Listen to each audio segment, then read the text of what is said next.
Welcome back to another episode of the Beyond the Game podcast. First, Noah and I will be breaking down college football and basketball, and then we'll pass it along to Cam, Ty, and Frank, who will be talking about Catholic Central and the Lions. Let's start with football, where the Wolverines slipped out a 24-22 win against the Wildcats at Wrigley Field. This moved them to an 8-2 record on the season. It has been a different story for the Spartans, however, who lost 28-10 to Penn State at home, moving them to a 3-7 record on the year with 0 Big Ten victories. Noah, what do you got for the Wolverines the rest of the year, and what do the Spartans need to do to rebuild this football team? Thanks, Owen. And I believe that this Michigan team is not really looking ahead at any game. I mean, they're playing like one game at a time, and it doesn't matter if they win by 1 point or by 30 points. They're finding a way to get the job done. And at this point in the season, that's all that they have to look for. They definitely haven't looked their best, but this proves that even on an off day with injuries and miscues, they can still come up with a win when needed most. As for their game against Maryland, and I believe Maryland always plays Michigan close, and because this game is in Maryland, do see this game as being closer, but I do have Michigan winning 27-19. As for the Ohio State game, that'll always be a challenge, but the main factor I see in this game is Cardinal Tate and Jeremiah Smith. Is if Cardinal Tate and Jeremiah Smith will play, and if they do, how active will they be? I also believe that no matter what, until Ohio State actually beats Michigan, they will continue to be doubted. And with that, the injuries on the Ohio State side and the game being in Ann Arbor, I have Michigan winning 31-27. As for the Spartans, though, they definitely have not had the season anyone thought they would have, and they are basically in purgatory right now. Nobody knows if they're trying to contend now or in 5 years, but an obvious move for them is going to be the firing of Jonathan Smith. Back-to-back seasons not being bowl eligible, with him and all the hype he got, all the transfers, and all the prestige he got coaching at Michigan State, you're expected to win soon or you're going to be fired. I see them losing their last two games, ending up 3-9, and not a spot anyone expected them at the start of the year. Yeah, I'm going to go back to Michigan, where you talked about how it's basically just 1 week at a time. They're going a win is a win right now, but it was very sloppy against Northwestern. I think, the turnovers you had, fumbles, Bryce Underwood, the two interceptions. But besides that, the team played pretty decent. You have Jordan Marshall, 142 yards and two touchdowns, while Justice Haynes is still injured. You had the freshman wide receiver Andrew Marsh, 189 yards and 12 catches for the freshman. And then, like I said, Bryce Underwood, the two interceptions, but he did go 21 for 32 and 280. And I feel like Bryce is starting to find his footsteps a little bit. You think so, Noah? Yeah, I also believe he's starting to use his legs more for throughout the end of the season. Yeah, he seems way more comfortable now in the pocket than he's ever seen or he's ever looked all season. Also, like you said, Michigan, Maryland. Maryland, they always play Michigan tight. I think Michigan is going to pull out the win. Give me Michigan 24-17, a little bit of a closer, low scoring game. But I think, like I said, Bryce, the offense, it's good enough. And then obviously the defense, they just got to build off of that. And then, like you said Michigan over Ohio State. Five Michigan could make it five straight times they beat Ohio State, which is basically unheard of in a long time for this Michigan program. Like you said as well, you have Jeremiah Smith and Carnell Tate. Will they be healthy? That's going to be a very big factor. I think Ohio State is going to get it done just because Michigan this year, I don't know if the offense can keep up with Ohio State's offense. I know the defense is going to do their job. It's just if Bryce Underwood and this young offense can keep up, I don't think they can. I'm going to take Ohio State 31-21, but I don't know if Michigan wins, do you think they're in a position to make the college football playoffs, Noah? I mean, the thing with that is you also have Oregon and USC playing, and Michigan does not control own destiny to the Big Ten championship.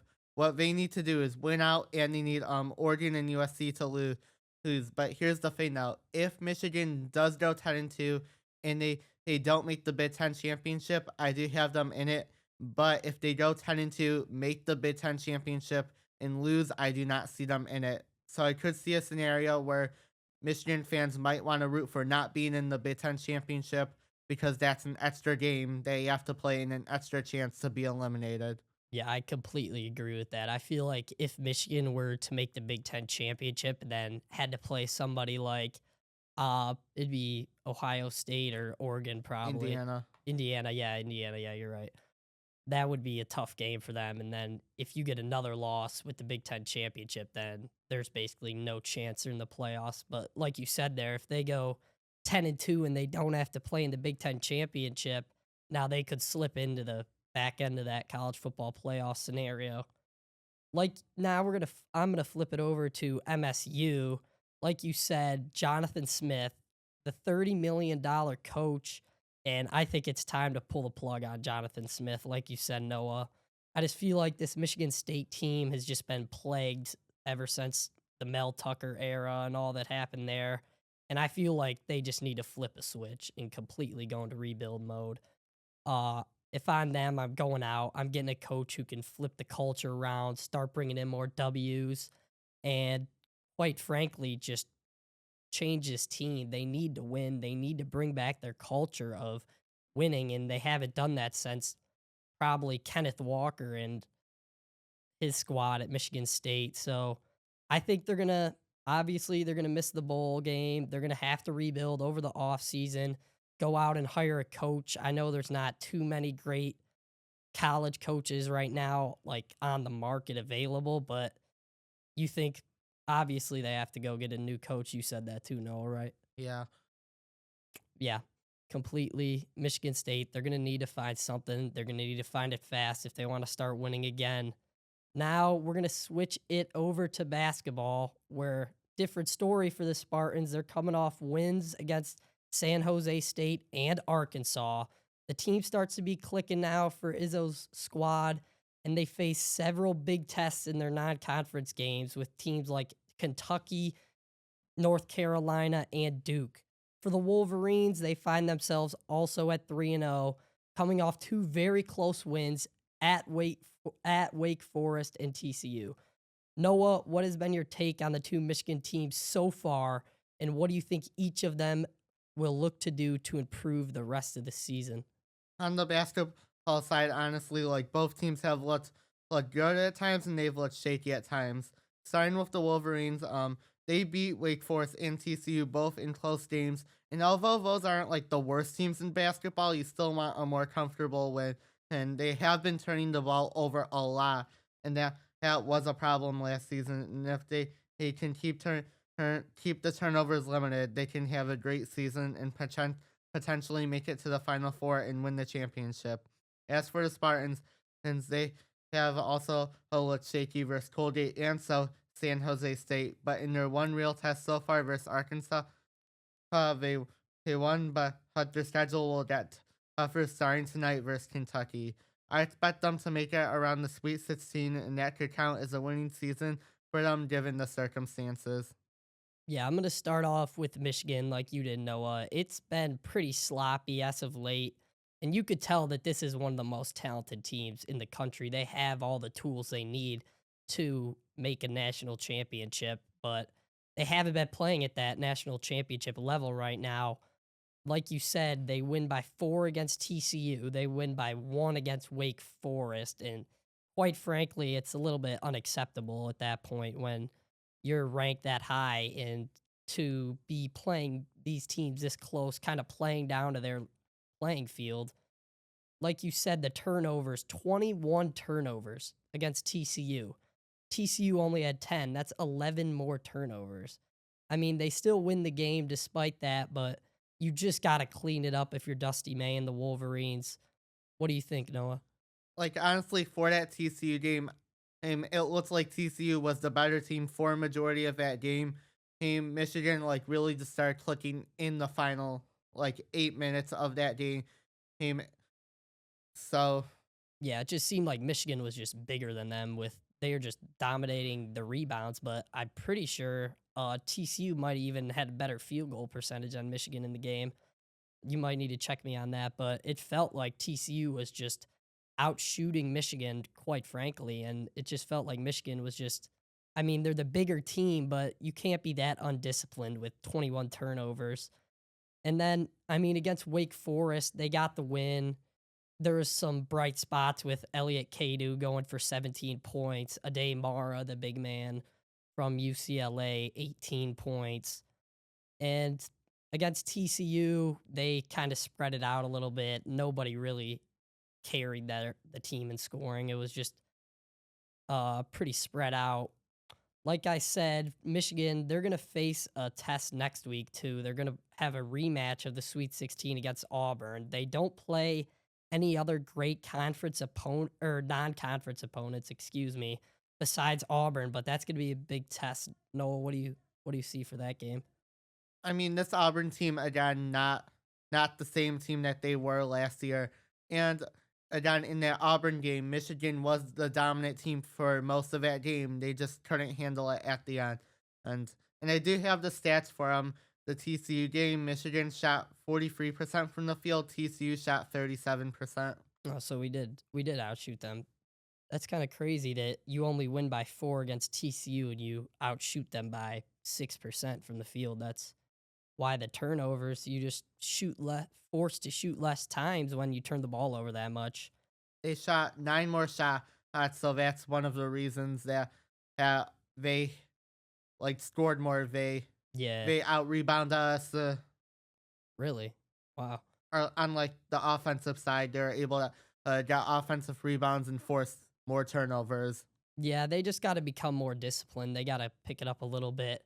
Now, I'm going to go to MSU where like you said, the big win against Arkansas, that was a really good win for them. Gritty win, 15 out of Cohen Carr, 10 out of Jackson Kohler, and 18 out of freshman Cam Ward. The team, they just look very solid right now, and they surprised me early. I remember on the podcast, I said that I don't know if this Michigan State team has the firepower to compete with the heavy teams, but it just seems like they're playing such good team basketball that you don't even really need one stud right now. Everybody's just contributing. And what do you have to say on that, Noah? I mean, they did look good against Arkansas when they won their game. And then against San Jose State, they had their on and offs that game. And that game was they won that game by 19 points, but most of that game was dominated by the Spartans. And then San Jose State cut it to like single digits at one point, and then they were able to pull it back to 19. Yeah, it was. I mean, some parts are going to be shaky, and that's what you're going to get with early season college basketball. And like we said, tonight is going to be a big test as we film this. Michigan State is playing Kentucky tonight, and then they're going to play UNC and Duke also on the non conference schedule. And I respect Michigan State for going out and booking very difficult non conference opponents, even if they go 500 in those tough non conference games. You put up Arkansas, Duke, Kentucky, UNC. If they win 2 out of those 4 and they've already won 1, I think that helps them for March, get higher seeds, you play better teams, you beat better teams. That helps your resume a lot. What do you think on that, Noah? Certainly, and also you said earlier, Michigan doesn't really have that much Yeah. of a tough conference schedule. I was just looking at their schedule, and they do play Duke in February. Yeah, they do. Yeah, they do play later, tougher non-conference schedule. That's right. It's just early season with these easier, not easier, but easier opponents like Wake Forest and TCU, Oakland. While Michigan State, they've got Kentucky, Arkansas. They're already facing battle-tested teams, and that's going to get them ready for Big Ten conference play. You know what I'm saying, Noah? Yeah. Yeah. And then, I mean, Michigan, think they're going to be fine. I think Dusty May is going to get them back to where they need to be. And then, like I said, Michigan State, you just have to respect them for going out and booking all these tough opponents. You got anything else? No? Like also other than Auburn and Duke, Michigan's toughest probably non-conference opponent is gonna be Villanova, and Villanova probably hasn't been good in like 5 years. Yeah, it's just Michigan. I felt like they just needed to go out and I know they got Duke, but I felt like they need to go out early season and just get like a I don't know, like a Arkansas or somebody like that who's a good, it's going to be a good test. I mean, they did play St. John's in an expedition game that they won, but I kind of would have liked that to see that be a regular Regular season game. season. Yeah. That's going to be it for me and Noah. We're going to pass it over to Cam, Ty, and Frank. Me and Noah will catch you guys next time. Welcome back. It's Cam Ryan, joined by Ty and Frank, and we're going to be moving on to the Detroit Lions. The Lions came up with a loss on Sunday on primetime to the Philadelphia Eagles, 16-9. Boys, what were your thoughts? I thought Jared Goff was the main problem. Okay, he was forcing the ball to Amon-Ra St. Brown. They were obviously not on the same page. And Laporta was out, so he had to use his other targets. And I don't think he used them very well. JMO, he got his touchdown, but outside of that, he was not that good. Yes, certainly. I've got Goff stats here. He was 14 for 37, 255 yards. He averaged 6.9 yards, a touchdown, an interception, and his QBR was 60.1. So obviously not a very good day from Goff. However, I don't think it was all on Goff because we saw throughout the game that Goff did not have a ton of time. As we know, Goff is a great quarterback, but he's only great when he has time. He is physically incapable of extending a play, and I think that's part of the problem. Frank, what you got? Yeah, the offensive line was the big problem, I think. Not really Jared Goff. Jared Goff was not that great today or on Sunday. But I mean, one interception isn't bad against a really good Eagles defense, and that was on the first play of the game. Is a tip. Yeah, it wasn't even his fault. He Mhm. had, I think he was, ball was intended for Brock Wright. The guy's wide open, but he just tips it up, and that's when stuff happens. But yeah, continue. Yeah, and we need to get David Montgomery. We need to figure out what to do with him because 6 carries for 27 yards. We need to be running the ball more with him. I've said this on previous podcasts, but it seems like we're going on and off. Like every game, we're focusing on one player, but we need to kind of have one for maybe one drive and then the other for the other drive. So, we just need more carries for him. That's my big point. But then again, it wasn't really Jared Goff. It was the offensive line. Yeah. It's just the offense in general. I mean, they could get nothing going. It seemed like they were kind of in a rhythm in that opening drive, and then the interception happened, right? Because they had their guys open and they were moving the ball fine. And then the other thing was the fourth downs. 0 for 5 on fourth downs. That's kind of been the Lions' motto since Dan Campbell's been in town. Boys, what are your thoughts with the fourth down? 0 for 5, big game, prime time. It obviously it can't happen, but going forward, what do you expect? Yeah. The only problem I had with the fourth down was the fake punt. Yeah. I mean, it's one thing if, you get it to a guy on the outside of it or whatever and he tries to run around, but just trying to snap it right to him and he goes right up the middle. I don't think that's a good play call at all. Well, not only that, but Philadelphia left their starting defense on the field. Like they ran a fake punt against not a punt defense. Like it was a very absurd call, but especially to Stroud, I don't know why they do that, but yeah, it is definitely just not the right spot either. You're deep in your own zone, and I mean, I guess you get it, and it's a huge momentum swing, and maybe they get down the field after that, but it's high risk, high reward, and they didn't get any reward. So yeah, but continue. Yeah, you were talking about momentum. I think one of the biggest momentum changes was that JMO penalty. I mean, it's JMO. He's gonna do stuff like that. It's his thing. He's not a very intelligent individual. I mean, literally, you can do pretty much anything in the end zone. Pretty much anything you want, except touch the goalpost. It is literally like the one rule that you can't do in the end zone, except for well, I guess Patrick Mahomes proved us wrong, but you can't, point at anybody and then you can't touch the goalpost. Just stay off the goalpost. I don't know why he has to do that. And then after on the replay and on the broadcast, they show him on the sideline. He's just like, it's like, yeah, whatever. It's like, dude, you just cost your team a point in a game where you need every point you can get. Like it was super frustrating for me for sure. Yeah.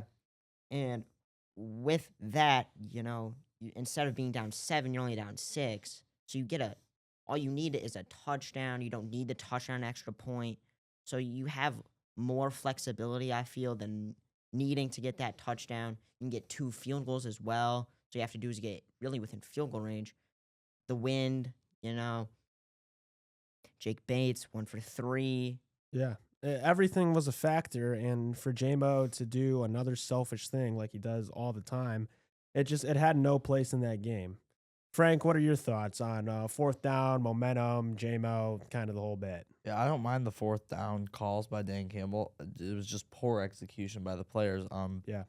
We've been converting on 4th downs all year, and then this game, 0 for 5, could be the offensive line, could be the receivers, but I just think it's poor execution by the whole offense. And then going back to momentum, those 4th downs, I remember we had a 1st and goal at like the 8-yard line, got like to a 4th and 3, and then we turned it over on 4th down. That changed the whole momentum of the game. Because that's the going in on the goal line, right? Mhm. I think the ball was intended for St. Brown. If Goff's got about a second and a half more, he's got Brock Wright wide open for a touchdown. So like you said, it's just poor execution. And continue. Sorry, Frank. Sorry to No, cut it's you good. off. Yeah, or like he just needed to wait a little bit more, but the offensive line wasn't giving him that time to wait. I mean, the defensive line, Philadelphia's defensive line is good, but our offensive line just played terribly the whole game. Taylor Decker has not been great this year. Horrible. So I think it just comes down to execution, not really the play call. I mean, Dan Campbell's calling the plays now, but the play calling is just not, or the play calling is fine, but execution, horrendous. Yeah. I mean, you live by the sword, you die by the sword. You're going to have these games, you go 0 for 5 on 4th down. Obviously, it's pathetic. Nobody likes to see it. But then we also go back to last year when the Lions played Green Bay at Ford Field. Dan goes for it on 4th down. It's 4th and 1. They were in field goal range, but he wanted to run the clock out. And, he goes for it, right? Goff stumbles down. Montgomery gets it. And, oh, my gosh, going for 4th down is, the smartest thing ever. So it has its moments, and then it has its bad moments. So definitely it's not going to change anything. Dan's still going to go for it on 4th down. This is who they are. That's what they've said that they're going to do. So anyone that says, well, it's old and you're sick of it, well, too bad, because they're going to keep doing it. The only spark of offense yet again was really Jahmyr Gibbs. And so receiving, he had 107 yards. Rushing, he had 39. So, and I mean, we just saw the whole game. He's just super electric out of the backfield. The swing passes were working, which is what has not been really working, I feel like, the whole year. I feel like those 1st down swing passes are always just an absolute disaster. Against Philly, they were working, but they were just had super poor execution on 3rd and 4th down. But enough said about the offense and how, pathetic they were. Let's talk about the defense now, because the defense was awesome. Holding Philadelphia to 16 points at home with your entire secondary out besides Branch. I mean, guys, what do you have to say about that? Yeah, it's really good. And you got unlucky that the one game every 5 weeks that Jalen Hurts has a connection with A.J. Brown, it's against you. And when they have that connection, they're pretty good. And we still only held them to 7 receptions, 49 yards, which isn't the greatest stat line, but it's also not the worst. And yeah, I think that's almost luck that they got that connection rolling. Yeah. But I mean, just throughout the whole game, it was just time after time again that the defense needed to come up big and, try to get that momentum back. And they did every single time. And I think maybe that's why Dan relied so much on the fourth down is because I don't think he expected their defense to play that good with all of their secondary out. Frank, what do you got on the defense? Yeah, defense was great. I mean, we got put in a tough situation first quarter. Mm. After the interception, we held them to a field goal. Time and time again, when we needed to stop it was late in the fourth quarter, 4th and 1. We thought they were going to tush push to win the game or to at least ice the game. Stop them. We kick a field goal. Thought we had a chance, but then the blown PI call. But I mean, the defense was very stout. It was very it was just very simple. Just we were stopping the run. I mean, Saquon only averaged 3 yards a carry. Yeah. Um, We were aggressive, but not too aggressive. Yeah. I don't know. With our secondary out, we played amazing against a really good Eagles offense, and they weren't. The Eagles offense wasn't great, but I think it was the defense that helped keep the Lions in the game. Yeah. Especially late into the fourth quarter. Yeah, certainly. And for anybody complaining about the pass interference call at the end of the game, trust me, like we've seen on podcasts before, I'm all for criticizing the refs and blaming the refs. Guys, it was only a matter of time before that happened. Okay, the Lions had plenty of chances to win that game, and they just did not. And, when it comes down to that, that's going to happen. The Lions are not going to get those calls. The helmet-to-helmet with Brian Branch. Brian Branch has, solidified himself as to the rest of the league, at least, as a dirty player, right? He's not getting the benefit of the doubt. They see helmet to helmet. That's a 15-yard penalty. That's just how it's going to go. So pretty frustrating from the Lions this week. However, we're going to move on. Let's transition to Detroit basketball. The Detroit Pistons have won they are on a 10-game winning streak. And at home, they're 7-1. On the road, they're 4-1 with a 12-2 record. Boys, what are your thoughts on the Pistons? Yep, we're dominant with all of our starting lineup out. Yeah. And it's amazing. It's like we're trading out football for basketball, and I don't mind it that much, especially with how good they look. First in the Eastern Conference, Cade, he's up there, top 5 MVP. They're looking like a championship team. Certainly. Frank, all you. Yeah, the Pistons. I mean, 10-game winning streak. We've had our starters out. I think it's been the past 4 games the past 3 games we've had almost all of our starters out. And Dennis Jenkins, Jalen Duren, they've come up and they've just played like all-stars. I mean, you look at Dennis Jenkins, he was in the G League last year. I mean, no one knew who he was, and now he's going for 29 or now he's going for 20 points a game. Yeah. I mean, he's one of the I think he's turning into the Malik Beasley that we had last year. Yeah. Because Malik Beasley, obviously, with the whole situation. But I think Dennis Jenkins is a great replacement for him because he is just clutch. I mean, you saw in the Washington Wizards game, down by 3 with 2 seconds left, didn't know the ball was coming to him, got the ball in the corner, shot a 3, made it. I mean, he's a very clutch player. I think that's what we need on our team. Certainly. And Ty, going back to what you said is that, they're looking like a championship team. Well, I think you're exactly right because they have a superstar indefinitely, like you said, probably top 5 in MVP odds, Cade Cunningham. They have an elite interior defense. I think that is what we should really focus on. The interior defense between Asar Thompson and Duren and anybody that's in the paint, they've just been absolutely dominant the entire year. And I think or for the last 14 games. But I think that's a big reason to why they've had so much success. And when it comes to Cade, are we finally ready to say that he's, a top 10 player in the league right now? Yeah. Yeah. I think we should have been ready to say it last year. Yeah. Especially, with the Tatum and other guys in the league out. I think that Cade's indefinitely taken that superstar jump that he's needed to take as a number 1 overall pick and what the team has needed him to do.